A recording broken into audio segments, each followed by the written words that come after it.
সবকিছু তলিয়ে গেছে এবং এই তাদের যে থাকা খাওয়ার জায়গা সবগুলো একদম পানিতে তলিয়ে গেছে এবং ঘরের যারা গৃহস্থলীর দায়িত্বে রয়েছে তারা কিন্তু সেই জায়গাগুলো মানে যতটা সম্ভব তাদের যে তৈজসপত্র রয়েছে রান্না বান্নার সেগুলোকে ঠিক করে নিচ্ছে এবং এই যে জলোচ্ছ্বাসে ঘর পুরোপুরি প্লাবিত হলেও সেই ঘরের মধ্যেই কিন্তু তারা তাদের যে দৈনন্দিন খাবার এবং হোটেলে যে খাবার রান্না করে সেইগুলো কিন্তু রান্না করে যাচ্ছে এবং একটা পরিস্থিতির মধ্য দিয়ে আসলে তারা এখন সময় পার করছে।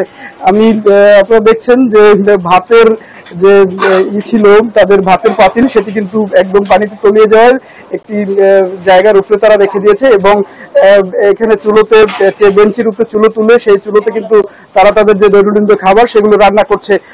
আমরা একটু এখানে একজনের সাথে কথা বলতে চাই যে আসলে কি পরিস্থিতির মধ্যে দিয়ে যাচ্ছেন, রান্না বান্না করতে কষ্ট হচ্ছে নিশ্চয়ই? আমাদের অনেক কষ্ট হচ্ছে, পানি হয়েছে প্রায় 2 ফুটের মতো, আমরা এই পানিতে বাঁচতে আছি, আমাকে বাড়িঘর নাই, এখানেই আমরা বসবাস করি।